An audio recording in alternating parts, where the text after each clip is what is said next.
क्या आपको पखाने के वक्त खून आता है, शदीद दर्द होता है या बवासीर ठीक नहीं हो रही? तो ज़रा रुकिए, हर बवासीर एक जैसी नहीं होती। अस्सलाम वालेकुम, मैं हूं डॉक्टर जावेद और आप देख रहे हैं डॉक्टर जावेद इन्फॉर्मेटिव। आज के इस टॉपिक में मेरे गेस्ट हैं डॉक्टर अब्दुल हफीज खान साहब और डॉक्टर काजी अदनान नाजिक साहब। बवासीर और एनल फिशर में फ़र्क। सबसे पहले हमने ये कन्फ्यूजन दूर करनी है कि बवासीर और एनल फिशर में क्या फ़र्क है।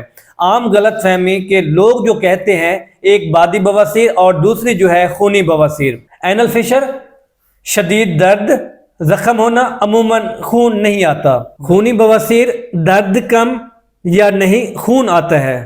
अब मैं डॉक्टर काजी अदनान नाजिक साहब से रिक्वेस्ट करूंगा कि वो मुझे बवासीर के बारे में बताएं कि ये बवासीर होती क्या है और इसकी कितनी स्टेजेस हैं। जी डॉक्टर साहब। जी बहुत शुक्रिया जावेद साहब। इसमें ये है कि बवासीर बेसिकली जो खून वाली नसें हैं वो जब फूल जाती हैं तो उनको हम बवासीर का नाम देते हैं। इसको एनल कुशंस भी कहते हैं। उनकी जो स्वेलिंग है जब होती है तो फिर बवासीर का मसला शुरू हो जाता है। इसकी फिर 4 स्टेजेस हैं हमारे पास। पहली स्टेज में मरीज़ को खारिश होती है, थोड़ा बहुत जो है ना एक उलझन, एक अजीब किस्म की कैफियत पखाने वाली जगह पे पखाने वाली जगह पे खारिश होती है। दूसरी स्टेज होती है जिसमें मोके जो है ना बाहर आते हैं लेकिन वो खुद ही अंदर चले जाते हैं। उसके बाद तीसरी स्टेज है कि मोके जो है ना बाहर आ जाते हैं, फिर उनको कुछ लोग जो है ना हाथ की मदद से वापस उनको अंदर कर देते हैं। ठीक है। और चौथी स्टेज वो है कि जिसमें मोके बाहर होते हैं और वो वापस अंदर नहीं जा रहे होते हैं। ये 4 स्टेजेस। अच्छा डॉक्टर साहब, ये बताएं इसकी जो काजेज हैं, काजेज में क्या आएगा? जी कासेस में सबसे पहले तो कॉन्स्टिपेशन है। उसके बाद कुछ लोग जो है ना उनकी डाइट अच्छी नहीं होती, प्रोसेस्ड फूड ज़्यादा खाते हैं, वॉशरूम में टाइम बहुत ज़्यादा और जोर ज़्यादा लगाते हैं। ये अक्सर हमारा जो है ना एक आदत बन चुकी है। जब भी वॉशरूम में लोग जाते हैं तो फौरन से जोर लगाना शुरू कर देते हैं। तो इसका अक्सर लोग वहाँ पे सिगरेट पीते हैं तो सिगरेट पीते हैं, टाइम लग जाता है। बहुत सारे लोग ऐसे आते हैं जिनसे हम पूछते हैं कि आप स्मोकिंग तो नहीं करते? दूसरा ये कि वो मोबाइल का भी यूज करते हैं। जी मोबाइल बाथरूम में जाके मोबाइल यूज करना और उसको पता नहीं लगेगा। सुकून से बैठे रहते हैं, उनको पता नहीं चलता कि क्या चल रहा है क्या नहीं चल रहा। डॉक्टर साहब, इसके अलावा भी कोई और काजेज हैं? काजेज इसके अलावा कुछ लोग मिर्चें बहुत ज़्यादा खाते हैं, उसकी वजह से भी जो है ना ये प्रॉब्लम क्रिएट होती है। वजन कुछ लोगों का बहुत ज़्यादा होता है और जो प्रेगनेंसी वगैरह है उनमें भी फिर चांसेस होते हैं फीमेल्स में, क्योंकि उस वक्त जो पेल्विक फ्लोर के मसल्स होते हैं उन पे काफ़ी ज़्यादा स्ट्रेन पड़ती है। और ये भी होता है कि अगर उनको पहले से ऑलरेडी है तो वो बढ़ जाएगी। अच्छा सर, ये इन्वेस्टिगेशन जो है हम इसको डायग्नोज कैसे करते हैं?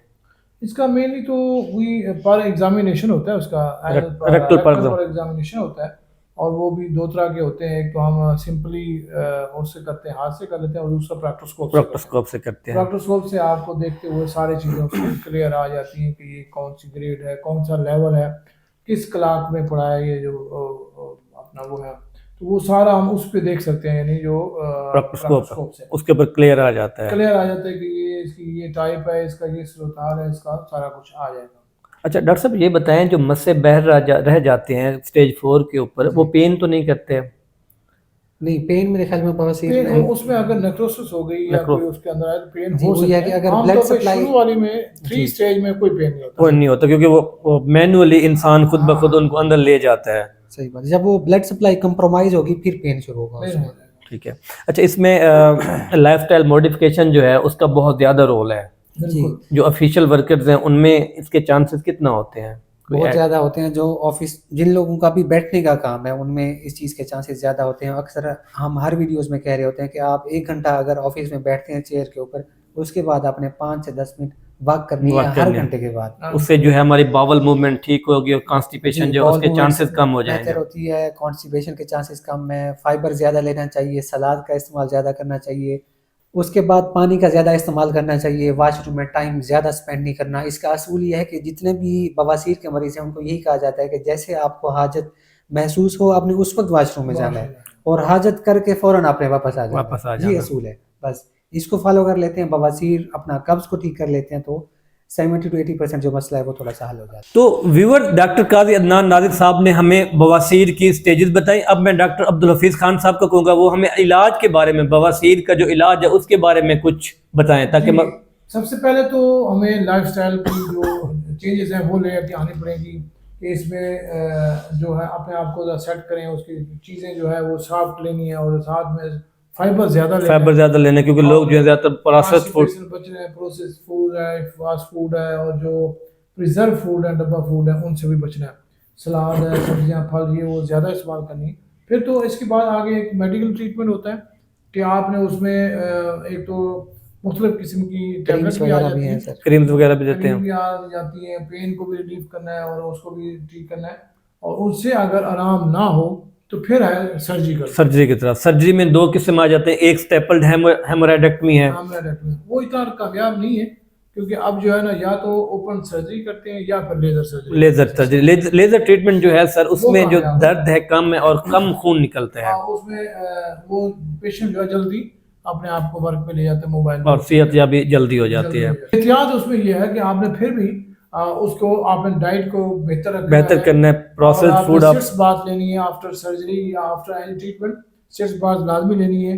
उसमें पायोडीन ले लें या आप डिटोल ले लें, डिटोल ले लें। पानी में बैठे 10 से 15 नीम गर्म पानी हो आजकल के मौसम के हिसाब से, तो उससे आपको पेन शेन भी ठीक होगा, उसके अंदर आपको सारा कुछ बेहतर हो जाएगा। और सर ये बात भी है कि जब प्रोसीजर करवा लेते हैं मरीज तो उसके बाद वो समझते हैं कि अब हम जो मर्जी बिल्कुल करें, ठीक है। हमें कुछ अच्छा, नहीं एक होने ऐसा भी है कि कुछ देर पहले तकरीबन आफ्टर जो फ्लड आया उसके बाद एक पेशेंट मेरे पास आया हुआ, तो उसको मैंने कहा मैं अपनी ऑपरेट कराने लगा हूँ ना, तो उसने कहा डॉक्टर साहब मेरे एक मुरीद हैं, उन्होंने ऑपरेट कराया, ऑपरेट के बाद जो है अम्मा जी को कब्ज़ बहुत ज़्यादा हो गई है। जब कब्ज़ हुई तो उसके जो कॉम्प्लिकेशंस हैं वो बहुत ज़्यादा बढ़ गए। डॉक्टर साहब कॉम्प्लिकेशन कुछ बताएंगे? जी, कॉम्प्लिकेशंस के हवाले से कब्ज की कॉम्प्लिकेशंस पूछ रहे हैं आप? नहीं, बवासीर की, हेमोरेक्टमी की। हेमोरेक्टमी में कॉम्प्लिकेशंस एक तो इंट्रा ऑपरेटिव, पर ऑपरेटिव, फिर पोस्ट ऑपरेटिव आ जाती हैं, तो वो उस हवाले से मुख्तलिफ होंगी। बाकी जो मेन है वो वो इनकंटीनेंस हो जाते हैं ना, Fecal incontinence। हाँ जी, वो फिजिकल इनकंटीनेंस हो जाता है कि उसमें स्फिंक्टर जो कट जाए, जी, तो वो फिर मसला होता है। लेकिन वो लेजर में इतना नहीं है, क्योंकि वो भाई मियां हम देख रहे होते हैं कि क्या है, अगर ओपन से करते हैं तो उससे हो सकता है कि उसका स्फिंक्टर कट और जाए। इसमें सर एक चीज़ होती है कि डेंटेट लाइन होती है, तो उसका रूल होता है कि आपने स्टेपल में ऊपर रहना है, लेजर में कहाँ रहना है, अगर वही ना, यानी कि जो रूल्स हैं वो हमने फॉलो जो करने। रूल्स हैं वो फॉलो करने होते हैं। तो जो एक मुल्तान में एक जगह है, वहाँ पे लोग उसमें एसिड डाल देते हैं उसको, और उस एसिड की डालने से वहाँ पे क्रोनिक निक्रोसिस और सारा मसला होता है, और कैंसर भी हो सकता है बाद में। ये इस तरह के हकीमी क्वैक्स नुस्खा बैठे जान हुए हैं। क्लच बैठे हुए हैं। और उनसे आप बचें, क्योंकि वो मत्ती ताल इलाका है। अच्छा। और वो तो मैं कहता हूँ बहुत डेंजरस है और बहुत ज़्यादा बीमारी फैला रहे हैं। वो मत्ती ताल मशहूर है मुल्तान में। मुल्तान में। ठीक है तो सर। वहाँ पे वो अच्छा, लोग- कुछ अर्सा पहले हमारे अलीपुर में भी आते थे, यहाँ हाँ। ऑपरेट करके चले जाते थे। वही वो चीज़ें वही होती हैं उनके। ऑपरेट क्या करते हैं, वो एसिड लगाते हैं, बंद करके उसको निकाल के गए। जय। तो व्यूअर्स, ये थी हमारी बवासीर। हमने जाना बवासीर कितने किस्म की होती है, उसकी स्टेजेस क्या आती है, उसकी अलामत क्या आती है, उसकी काजेज क्या आती है, उसका हमने इलाज जाना, जदीद इलाज जाना। और मैं आपको जस्ट यही कहना चाहूँगा कि अगर आपको बवासीर है तो आपने फाइबर वाली प्रोडक्ट जो है ज़्यादा लेनी है, पानी ज़्यादा लेना है ताकि कब्ज़ ना हो। अगर आप ये जो इब्तदाई इलाज है, अगर इससे आप ठीक हो जाते हैं तो वेल एंड गुड है। अगर आप ठीक नहीं होते, आपके सिम्टम जो हैं वो वर्स हो जाते हैं, तब आपने डॉक्टर से लाजमी रजू करना है, सेल्फ मेडिकेशन नहीं करनी, क्योंकि आपको पता है सेल्फ मेडिकेशन नुकसानदेह है। अगर आपको वीडियो पसंद आए, इसको लाइक करें, शेयर करें और सब्सक्राइब करें, और कमेंट्स में पूछें अगर आपको कोई भी हेल्थ इशू है बवासीर के हवाले से या एनी अदर हेल्थ इशू, तो हम कोशिश करेंगे कि आपका जो कमेंट है या आप कमेंट में बताएं कि अगली वीडियो किस पे होनी चाहिए। आप डॉक्टर अब्दुल हफीज खान साहब के चैनल पे कमेंट कर सकते हैं, डॉक्टर काजी अदनान नाजिर साहब के चैनल पे कमेंट कर सकते हैं, और डॉक्टर जावेद इंफॉर्मेटिव के चैनल पे कमेंट कर सकते हैं। मिलते हैं अगली वीडियो में।